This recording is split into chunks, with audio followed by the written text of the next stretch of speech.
고요. 이제 많은 사람이 예수님을 믿죠. 너무 감사한 일인데, 그런데 이 좋은 분위기를 깨뜨린 사람이 있습니다. 잘 아시지만 사울입니다. 다윗 시대 그 사울 말고 사도행전에 나오는 사울이죠. 자, 이 사람은요 기독교를 진짜로 싫어합니다. 아주 이를 갈아요. 아주 자다가도 그냥 기독교인 하면 눈이 번쩍 뜨일 정도로 좋아가지고 아니라 미워가지고. 왜 그러냐면 기독교를 율법에서 어긋난 집단이다라고 생각을 했거든요. 그러니까는 이거 가만히 있을 수 없죠. 그리고 예수가 하나님의 아들이라고 하는데 그것도 말도 안 되고, 예수가 부활했다고 아이고 그것도 거짓말이고. 자, 사울은요 기독교에 대해서 완전히 이건 진짜 아니다라고 생각했는데, 그런데 알고 보니까 사울이 왜 그런 생각을 했냐면요, 그 당시 종교 지도자들이 그렇게 가르쳤거든요. 와, 이걸 보면은 종교 지도자들은 정말 못된 사람들입니다. 그들은 올바른 말씀을 가르쳐야 되는데, 근데 올바른 게 뭔지 알면서도 잘못된 걸 가르칩니다. 여러분, 예수님은 하나님의 아들이시죠. 너무나도 이거 분명하죠. 왜냐하면 예수님이 3년 동안 이 땅에 계실 때 직접 행동으로 보여주셨거든요. 예를 들어 병자 고치는 거, 이거 원래 누구만 하실 수 있습니까? 하나님만. 근데 예수님도 하셨습니다. 그리고 귀신 쫓아내는 거, 그리고 천신만물을 움직이는 거, 심지어 죽은 자를 살리는 거, 이거 원래 하나님만이 하실 수 있는 거거든요. 근데 예수님도 똑같이 했다는 건 예수님은 하나님의 아들이란 증거입니다. 이것만 봐도요 알 수 있거든요. 예수님도 그렇게 얘기하셨어요. 사람들이 하도 안 믿으니까 나를. 그러니까 아니 얘들아, 그래 좋다, 내 말은 안 믿어도 내가 행한 기적을 보면 믿어야 되지 않냐. 심지어 이렇게까지 말씀하셨습니다. 정말 예수님은 하나님의 아들이라는 걸 보여줬는데, 그런데도 종교 지도자들은 안 믿는 거예요. 왜 그러냐면 안 믿으려고 작정을 했으니까. 여러분, 믿으려고 마음 열어두면요 다 믿어집니다. 근데 안 믿으려고 작정하면 아무리 눈앞에서 아마 예수님이 아니라 하나님이 직접 내려오셔도 안 믿을 겁니다.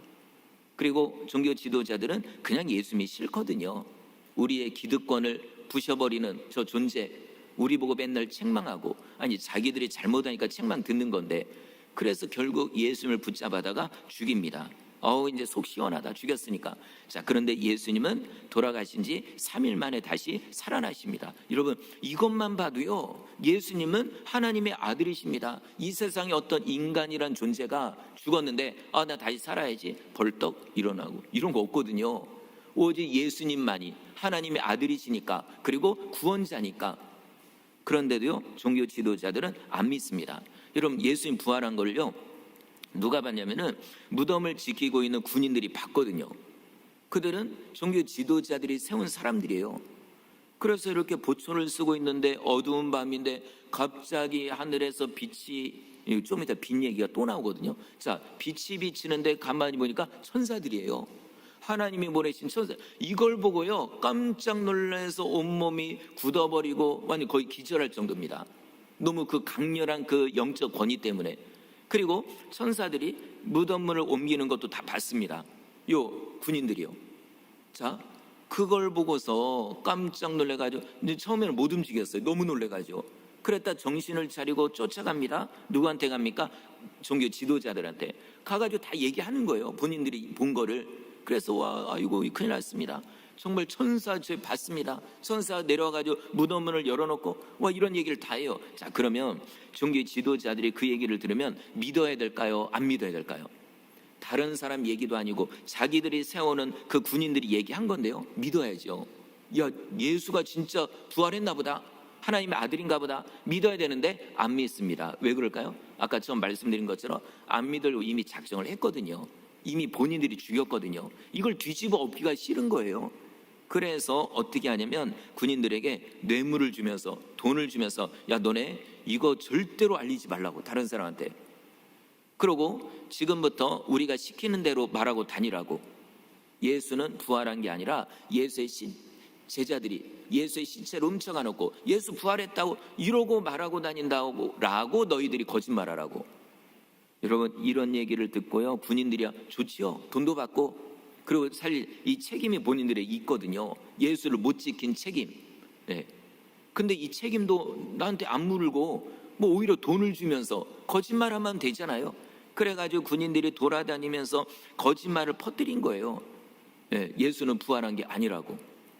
정말 이걸 보면 종교 지도자들은 아주 나쁜 사람들이죠. 뿐만 아니라 자기 후배들에게도 어떻게 하냐면 거짓말을 가르치는 거죠. 진실을 숨기고, 본인들은 알면서 진실을 숨기고.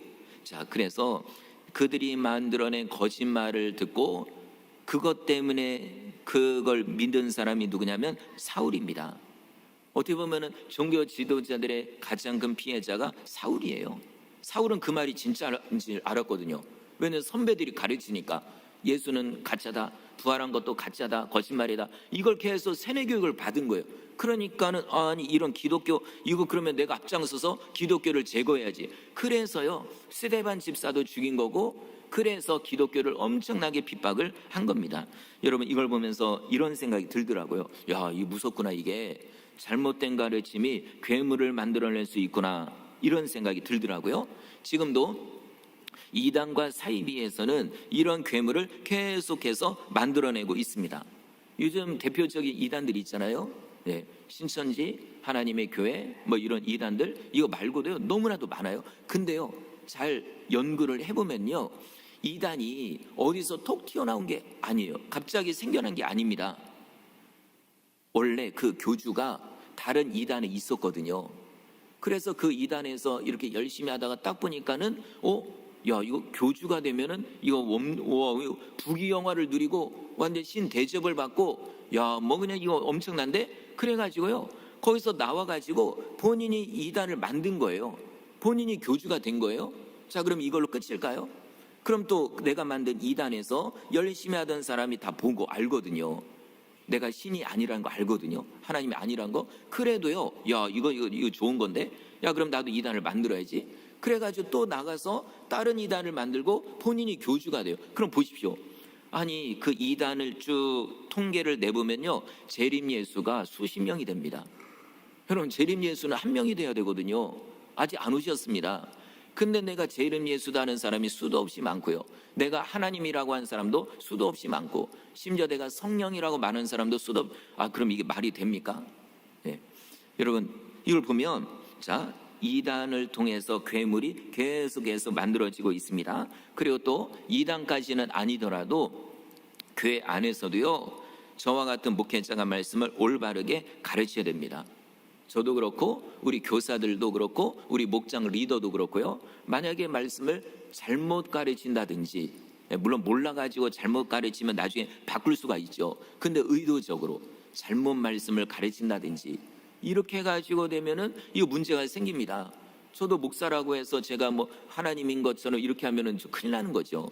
그러면 성도들이 잘못된 길로 가는 겁니다.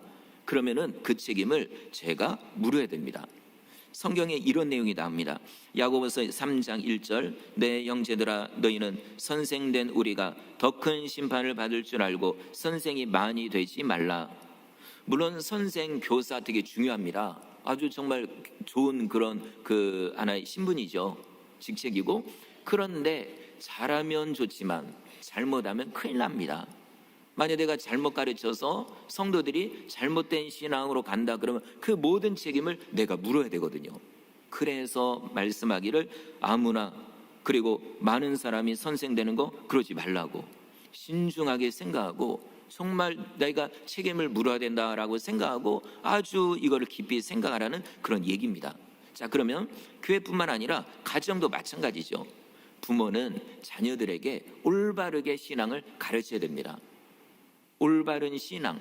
그래서요 가정에서 애들 어릴 때, 물론 애들이 크면 이게 어려워요. 근데 애들이 어릴 때는 가정 예배 드리십시오. 말씀 읽고 그리고 같이 기도하고 주기도문도 하고 그렇게 하는 거예요. 이렇게 해서 계속 아이들에게 올바른 신앙을 가르쳐야 되는 거죠. 근데 더 중요한 거는 말로만 가르치는 게 아니라 부모님이 모본을 보여야 됩니다. 예배는 어떻게 드리는 건지, 기도는 어떻게 하는 건지, 헌금은 어떻게 하는 건지, 다른 사람에게 사랑은 어떻게 실천해야 되는 건지. 근데 이거를 안 하면, 본인은 안 하면서 애들한테 야 너네 왜 예배에 빠지냐고, 예배 드리라고. 그러면 애들이 뭐라고 할까? 아이고 엄마부터 예배 잘 드리세요, 이렇게 나오겠죠. 그러니까 부모님 모본을 보여야죠. 예, 우리 성령 충만한 아이가 나왔습니다. 예, 예, 갑자기 저 아이가 제가 막 이렇게 주여 세 번 이렇게 하니까 얘가 따라해요. 아주 힘을 주면서 기도도 열심히 하고. 그러니까 애들 데리고 오십시오. 와서 이렇게 예배 드리는 것도 체험을 해야 그래야 신앙이 쑥쑥 자라는 거죠. 자, 어쨌든 아주 타이밍에 딱 맞게 애가 나와가지고 자, 어쨌든 종교 지도자들이 만들어낸 괴물이 사울입니다. 얼마나 기독교가 싫은지. 그런데 어느 날 소문을 들어보니까 예루살렘에서 흩어진 기독교인들 지금 다 이 사울 때문에 흩어졌거든요. 근데 소문을 들어보니까 저 위에 이스라엘 나라도 아니죠. 저 위에 다메섹에 기독교인들이 또 거기 가가지고 모여 있대요. 이 얘기를 듣고서 사울이 또 발동이 걸립니다. 뭐라고? 그냥 놔두면 안 되는데? 그럼 내가 가야지. 내가 가서 잡아서 끌고 와야 되겠다. 이런 거예요. 그래서 또 근데 그냥 갈 수는 없으니까 명분이 있어야죠. 다른 나라니까. 그래서 당시 최고 지도자인 대제사장에게 가서 공문을 요청합니다. 정당하게 그들을 끌고 올 수 있도록.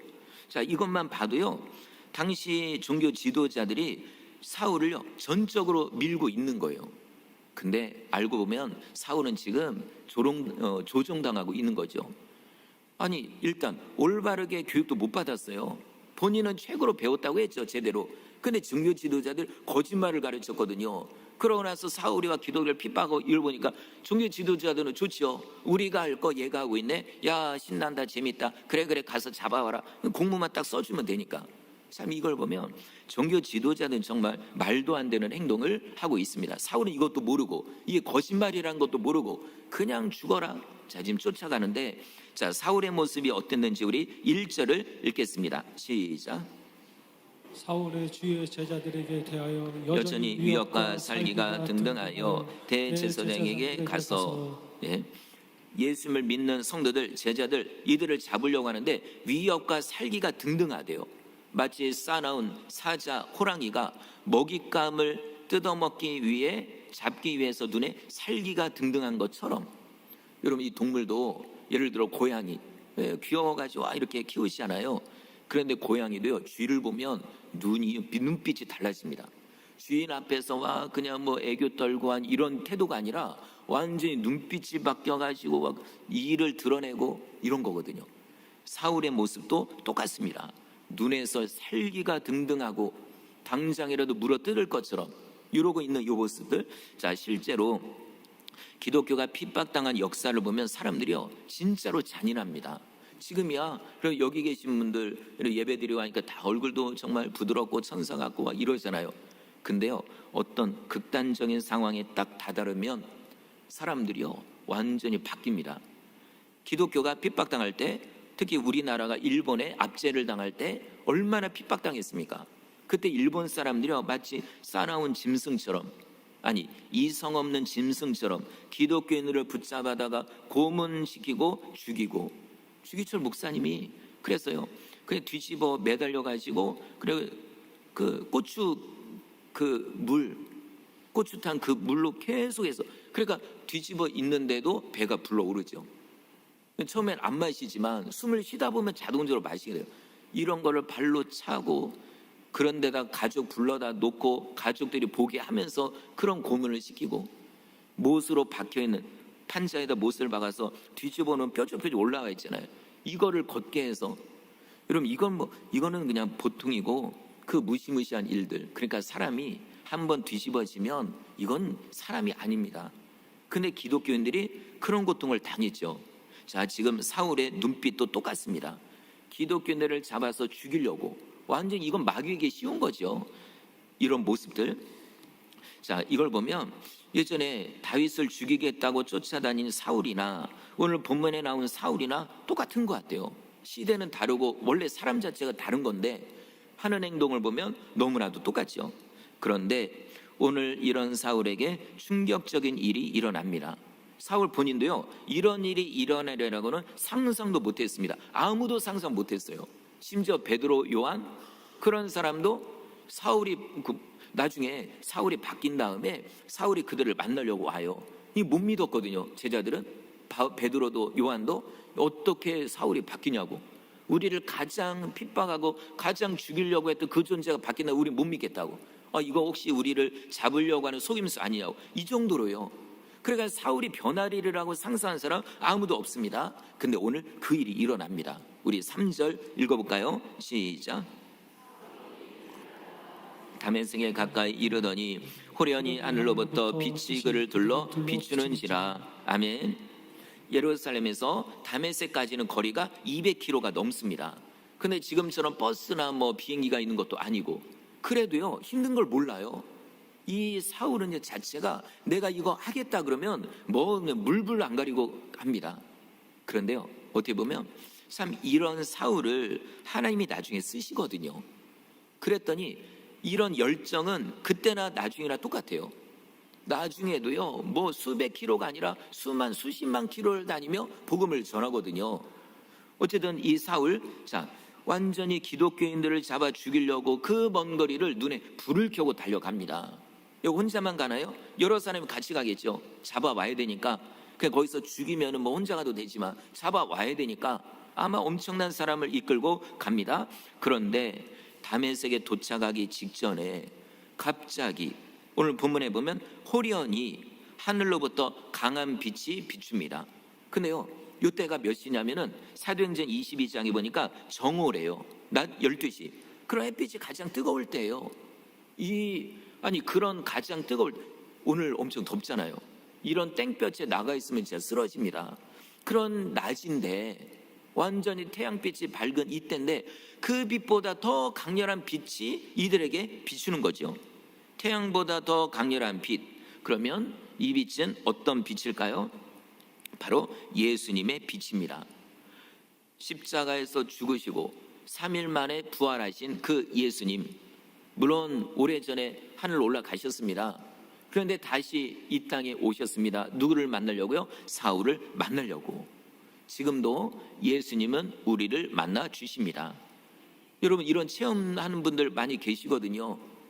물론 마음으로 주님을 느끼는 때도 많이 있죠. 근데 어느 때는 직접 체험합니다. 어느 때는 꿈속에 주님이 나를 찾아오셔서 만나주시고, 어느 때는 환상 가운데 주님을 만나기도 하고, 어느 때와 기도하다가 뜨겁게 정말 주님을 만난 거예요.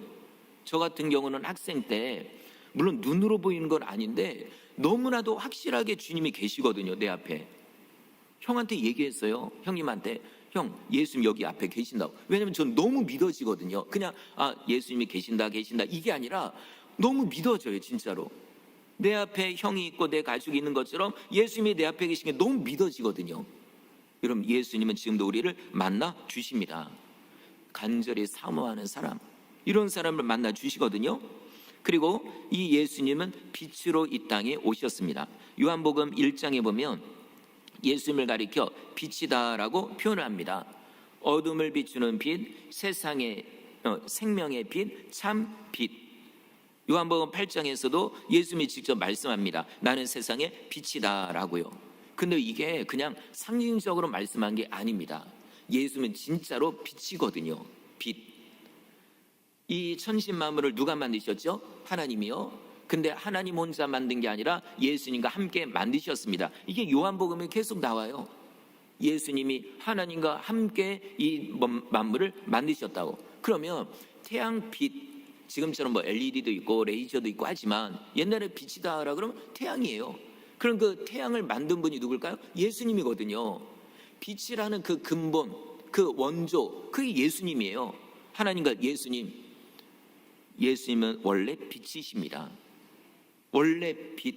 근데 이 땅에 오실 때는 우리랑 똑같은 몸을 입고 오신 거예요. 왜? 우리를 구원해야 되니까. 똑같은 입장에서 죽어야 되니까.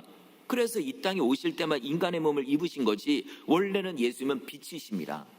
아주 강렬한 그 빛, 어둠을 물리치는 그 빛.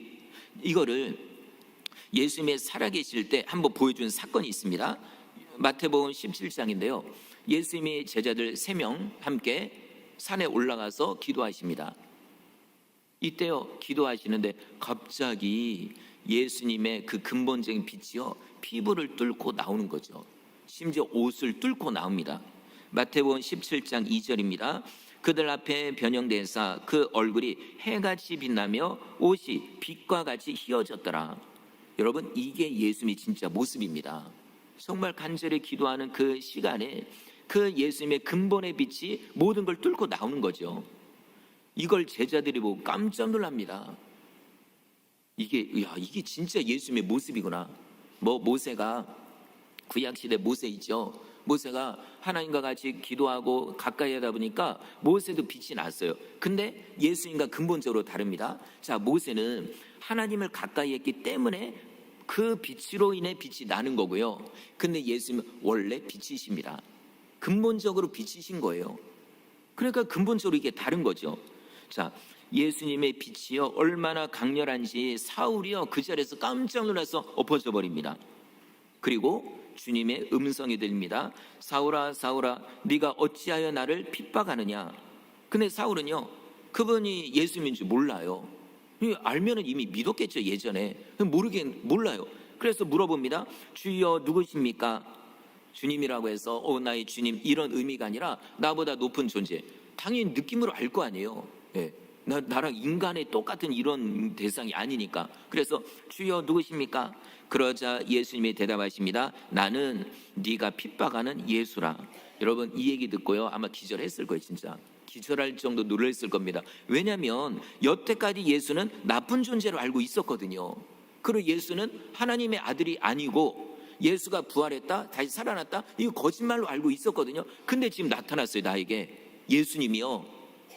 그러면 예수님은 죽으신 걸로 끝이 아니라 예수는 분명히 살아나셨다는 증거 아닌가요? 살아나셨으니까 나한테 나타난 거죠. 죽어 있는 상태라면 절대로 나에게 나타날 수가 없는 겁니다. 그리고 사울은 지금 꿈을 꾸고 있는 게 아닙니다. 왜냐하면 지금 걸어가고 있었거든요. 그리고 예를 들어 나 혼자 있었다가 그런 체험을 했다면 그러면 내가 그날 더위를 너무 먹었나 보다. 지금처럼 너무 더워가지고 내가 너무 지쳤나 보다. 그래 헛것이 보였나 보다 라고 하겠죠. 근데 혼자만 체험한 게 아닙니다. 같이 있는 사람들도 체험을 했거든요. 물론 다른 점이 있는데 그건 좀 이따 말씀드리고요. 어쨌든 이건 꿈이 아니에요. 이건 분명히 예수님이 나를 만나 주신 겁니다. 그리고요 예수님이 하나님의 아들이 아니라면 빛으로 나타날 수가 없습니다. 인간 스스로에겐 빛이 나는 존재는 없으니까요. 그리고요 사울은 성경을 누구보다 잘 알거든요. 어렸을 때부터 확실하게 배웠어요. 당시 최고 학자 가말리엘에게서 율법을 배웠습니다. 말씀을 배웠어요. 거기 보니까 뭐라고 돼 있죠? 하나님은 빛이라고, 하나님은 빛 가운데 거하신다고, 빛의 근원이고 빛을 창조하신 그분. 그런데 지금 나를 만난 예수님도 보니까 빛이시거든요. 연결되죠. 하나님도 빛이시고 예수님도 빛이시고 그럼 하나님의 아들이시네. 이게요 그러니까 원래 그렇게 안 알고 있었거든요. 예수님은 전혀 하나님과 상관없는 존재로 알고 있었는데 지금 예수님이 나를 만나주셨어요. 하나님과 똑같은 빛으로. 완전히 이 충격이요 이게 얼마나 클까요?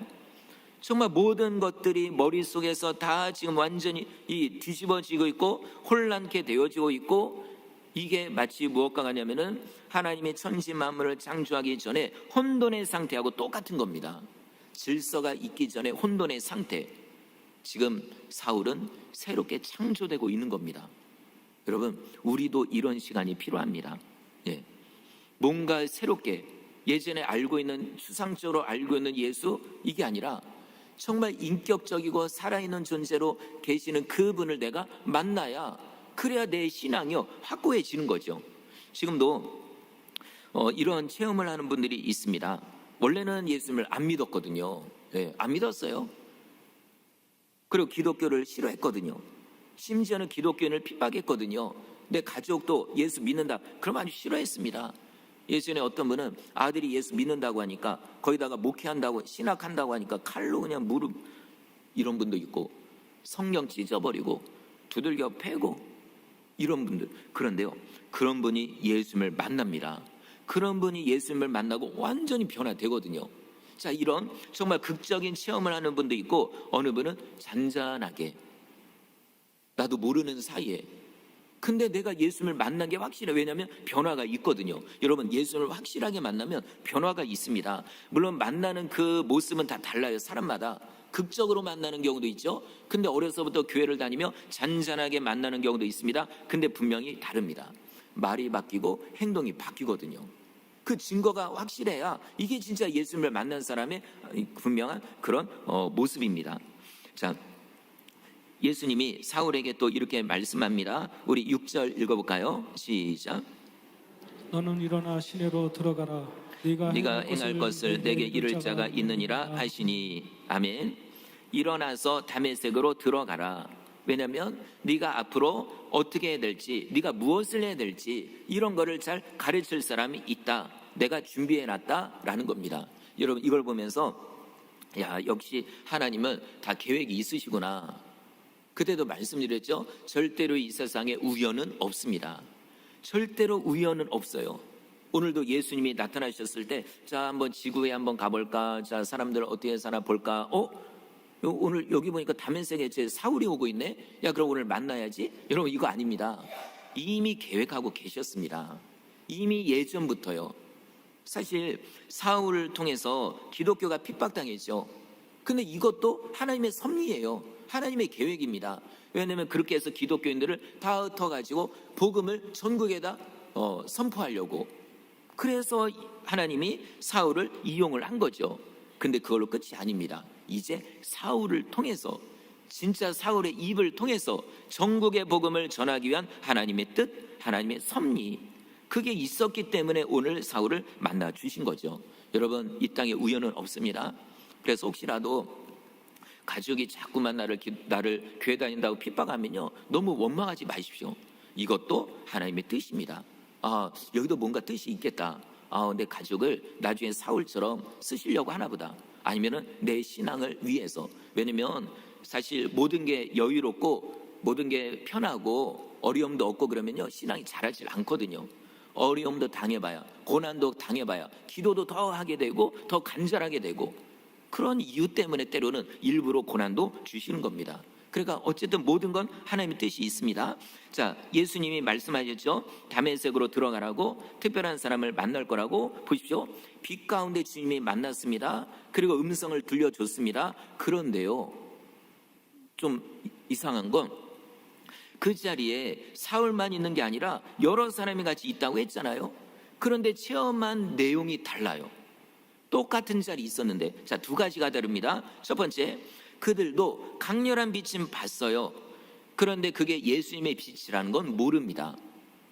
사도행전 22장 9절에 나오거든요. 사울과 함께 있는 사람들도 빛을 보았다고.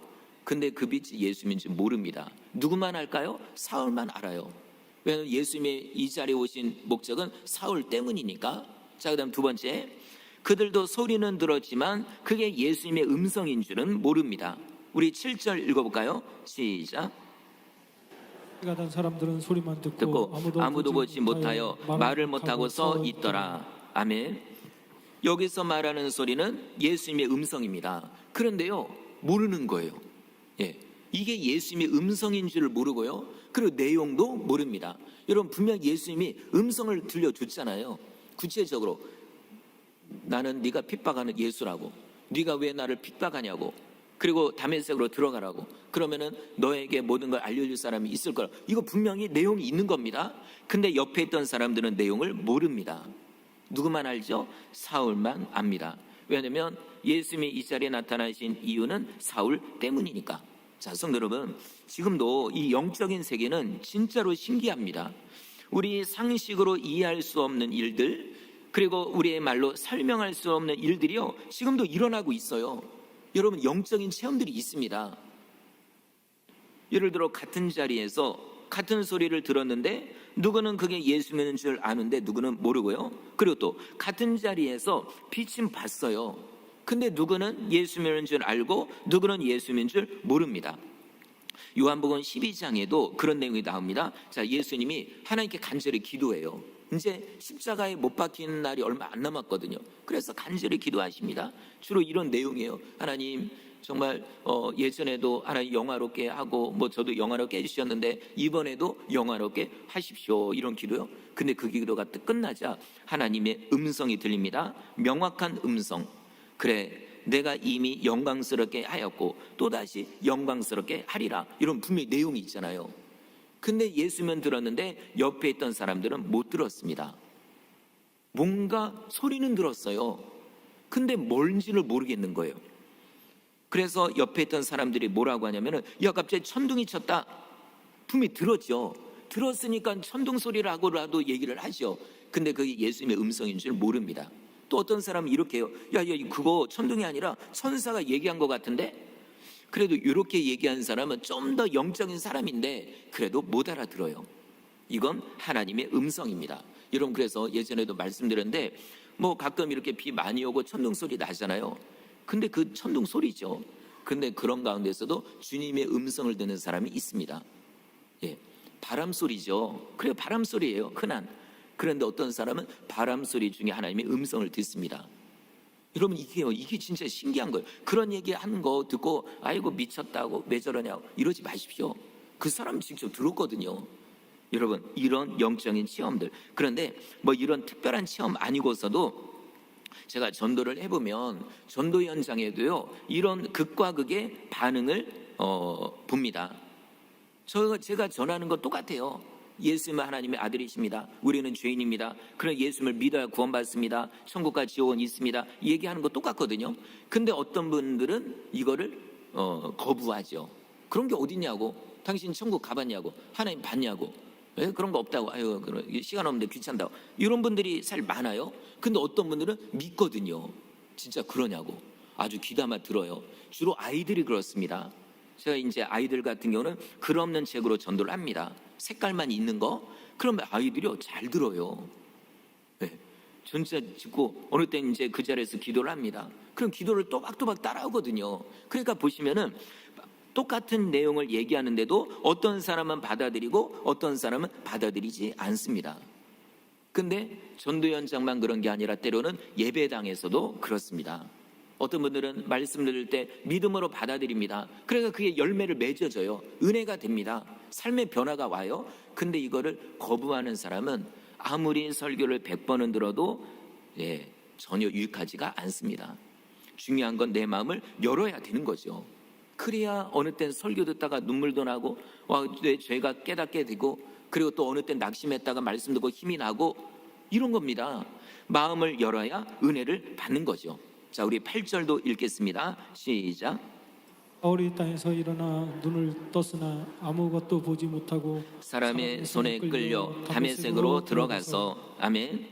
예수님이 말씀을 끝나고 사라지셨어요. 사울은 충격을 받아요. 이게 진짜 뭔 일인지 너무 충격받고, 그래도 일단은 다메섹으로 들어가야 돼요. 왜냐면 예수님이 들어가라고 하셨으니까. 그래서 옷을 털고 일어나려고 하는데 근데 안 보이는 거예요, 앞이요. 아니, 분명히 보였거든요. 보였으니까 걸어왔죠, 본인 발로. 근데 눈을 떠도 아마 이거 눈을 수십 번을 떴다가 맞다 했을 거예요. 눈도 비비고. 왜 안 보이지? 여러분, 왜 안 보일까요? 빛보다 태양보다 강렬하신 예수님의 빛을 봤으니까. 근데 또 이것도요 차별이 있어요. 옆에 있던 사람들은 보이거든요. 빛을 본 거 이건 알아요. 그렇다 내 눈이 멀진 않았어요. 근데 유독이 사울만 눈이 멀었습니다. 여러분, 이게 진짜 신기한 일입니다. 사울이 앞이 안 보입니다. 그러니까 또 충격을 받는 거예요. 왜 안 보일까 이게? 아니, 내가 예수님을 만난 것도 이것도 충격적인데 왜 안 보이지? 여러분, 안 보이는 이유도 있습니다. 이제는 세상 눈을 가리고 영적인 눈을 뜨라고. 그 시간이 바로 그 시간입니다. 여러분, 우리도요 적용을 하자면 너무 눈 뜨고 다니는 시간, 물론 운전할 때 눈 뜨고 하셔야죠. 기도한다고 주여 주여 이러면 큰일 납니다. 그러니까 일단 눈 떠요. 근데 영적인 의미로 눈을 감아야 됩니다. 뭘까요? 기도하는 거죠. 여러분, 기도해야 됩니다. 자꾸 기도하고 또 기도하고 또 기도하고 이래야 주님을 만나거든요. 근데 계속 기도 시간은 줄어들고 일하는 시간만 많고 세상 보는 시간만 많고 이러면은 주님을 만날 수가 없습니다. 눈을 감고 그러고 기도하고 이래 영적인 눈이 떠지면서 신령한 은혜들을 우리가 체험을 하는 거죠. 자, 사울은 정신이 하나도 없어요. 눈을 떠도 안 보이는데요. 자, 그리고 이런 모습을 옆에 같이 가던 사람들이 지켜보면서 이들도 충격을 받는 거죠. 이 사울이 왜 그러지? 자, 우리가 여기 가는 이유는 누구 때문이요? 누가 가자고 했어요? 사울이 가자고 해서 가는 거예요. 공문을 받은 것도 사울 때문에 받은 거고, 사울이 주동자가 되어서 가는 건데 사울이 갑자기 엎어져가지고, 물론 우리도 비침 봤어요. 뭔가 꽝꽝꽝꽝 뭐 이런 소리 들었거든요. 근데 이 사람 왜 그러지? 엎어져가지고 그래서 자 이제 일어나서 가려고 하는데 또 안 보인다네요. 사울이. 이건 뭔 일인가? 이 사람이 쇼하는 것도 아니고 우리가 알고 있는 사울이 아닙니다. 여러분, 지금 변화되고 있는 거거든요. 교회 오셔서 은혜 받는 분들 보면 그게 있어요. 뭔가 꿈틀거리는, 뭔가 변화되고 있는 이 모습이 진짜로 있습니다. 그걸 보면 저는 너무 감사해요. 야, 저분이 지금 은혜 받고 있구나. 본인들도 얘기하거든요. 뭔지 모른대요. 근데 와서 설교 들으면 막 눈물이 나기도 하고, 아니 어느 때는 예배당에 오기만 해도 눈물이 나요. 막 감동이 옵니다. 설교 말씀에 쏙쏙 들어오고, 물론 다 이해는 못해도 이게요, 정말 지금 그 사람이 예수님을 만나고 있다는 증거거든요. 분명히 이게 있습니다. 자, 그래서 옆에 있던 사람들도 보고서 이게 왜 그런가? 아마 제가 볼 땐 다시 예루살렘으로 가려고 했을지도 몰라요. 왜냐면 치료받아야 되잖아요. 앞이 안 보인다는데. 그래서 데려가려고 하는데 사울은 안 갑니다. 어디로 가요? 다메섹으로 가는 거죠. 왜 그럴까요? 예수님이 가라고 했으니까.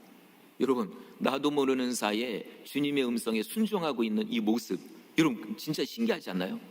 지금까지 예수님 말씀 뭡니까? 그게 예수 믿는 기독교인들이 말도 안 듣는데요. 오히려 잡아 죽이려고 하는데, 잡아 죽였는데 이미 스데반 집사는요. 그런데 나도 모르는 사이에 가라 하니까 갑니다. 여러분, 이게 은혜 받으면 이상하게 예전에 내 모습이 아니에요. 예전엔 내가 다 결정했거든요. 뭐 옆에서 뭐라고 해도 안 들었거든요. 다 내 뜻대로 했지. 근데 은혜 받으면 이상하게 주님의 음성을 듣게 돼요.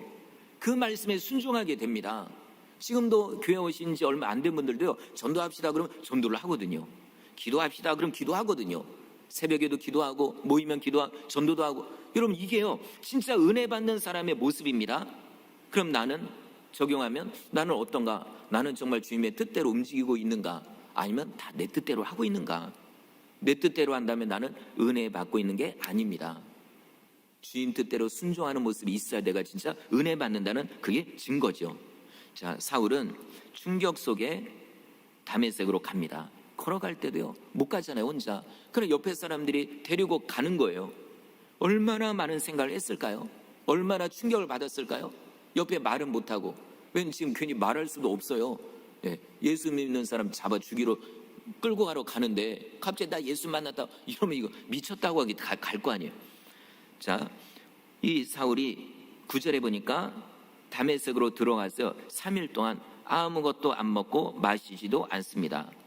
왜냐면 너무 충격을 받았으니까. 그리고 이 3일 동안의 시간은요 거듭나는 시간입니다.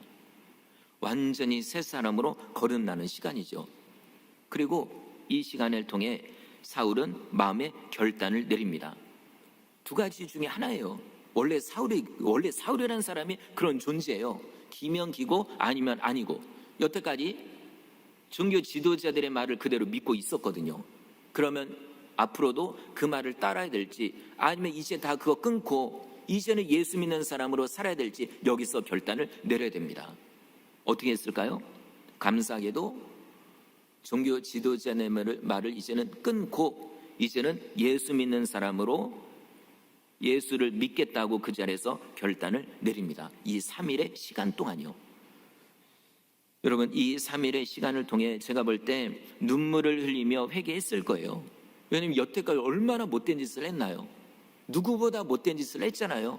스데반 집사를 죽이는데도 당당하게, 그리고 기독교인들을 잡아다가 핍박하는데도 이 대대적인 핍박의 시작도 본인이었거든요. 그런데 알고 보니까 내가 잘못 알고 있었던 거죠. 잘못 배운 거죠. 이 충격이 얼마나 큰지. 그래서 눈물을 흘리며 회개했을 겁니다. 야, 스데반 집사가 진짜였구나. 나는 그게 정말 저 사람 미쳤다고 생각했는데 알고 보니까 그게 진짜였어요. 누구보다 예수님을 제일 잘 믿는 사람이 스데반 집사였는데 그를 누가 죽였어요? 내가 죽인 거거든요. 이 마음에 느끼는 이 고통은요, 마음을 찢는 고통입니다. 다윗도 밧세바를 간음죄를 범하죠. 죄를 지을 때는요 전혀 죄책감 없었습니다. 그런데 나단 선지자가 와서 깨닫게 할 때 눈물을 흘리며 통곡하며 회개합니다. 마음을 찢으며 회개하는 거예요. 여러분, 마음을 찢으면 눈물이 나옵니다. 예, 마음을 찢으면, 옷을 찢어도요 마음을 찢을 때 이런 역사가 일어납니다. 사울이 3일이 그 시간입니다. 정말 새롭게 거듭나는 시간. 여러분, 혹시 우리 성도님들은 이런 거듭남의 시간이 있었나요? 과거의 나, 그런데 지금의 나, 이게 변화되는 그 시점, 그 회개의 그 시간. 거듭난다는 건 새롭게 태어난다는 이런 의미입니다. 그런데 지금도 예전이나 지금이나 똑같다면, 교회를 다니기 전과 다닌 후가 똑같다면, 말하는 것도 거칠고, 남들 미워하는 것도 똑같고, 욕심 부리는 것도 똑같고, 그러면요, 변화된 게 아니거든요. 거듭난 게 아닙니다. 거듭난 건 옆에 사람이 알아야 됩니다. 가족이 먼저 알거든요. 당신 바뀐 것 같다고, 변화된 것 같다고. 그럼 그게 진짜 거듭난 거거든요. 예수님도 말씀했습니다. 사람이 물과 성령으로 거듭나지 아니하면 아버지 천국에 하나님 나라에 들어갈 수 없다라고요. 거듭나야 들어갑니다. 교회 다닌다고 들어가는 게 아닙니다. 등록했다고 들어가는 것도 아니고요. 세례받았다고 들어가는 것도 아닙니다. 거듭나야 들어갑니다. 물론 그 거듭남의 체험은 아까 말씀드린 것처럼 달라요. 사울처럼 극적으로 만나는 경우도 있지요. 근데 잠잠하게 잔잔하게 만나는 경우도 있습니다. 자, 말씀을 마치겠습니다. 성도 여러분, 혹시 예수님을 아직 만나지 않았다면, 거듭나지 않았다면 꼭 예수님을 만나시기를 바랍니다. 그리고 예전에 그런 체험이 있다면 또 만나는 거예요. 또 다시 거듭남의 역사가 일어나는 겁니다. 그래서 사도 바울이 뭐라고 하죠? 나는 날마다 죽노라. 그 얘기 뭡니까? 또 날마다 다시 살아나는 거예요. 이게 거듭남의 체험이 날마다 되어지는 것. 우리도 그렇게 살아야 됩니다. 우리 여기 계신 성도님들 모두 다 이런 거듭남의 체험을 날마다 하시기를 바라고요. 특별히 이번 교육부서 여름 행사가 있습니다. 여름 성경학교 여름 수련회, 이때가요 주님을 만날 수 있는 가장 최고의 그 기회입니다. 그래서 아이들도 은혜 받게 해달라고, 그리고 성도님들의 자녀들이 있잖아요, 손주들, 그들 데리고 오십시오. 얼마나 좋은 기회인데요. 이 기회를 놓치지 말고 모두 다, 애들부터 어르신에 이르기까지 모두 다 예수님을 만나고 정말 은혜를 체험하는 귀한 기회가 되기를 주의 이름으로 축원합니다.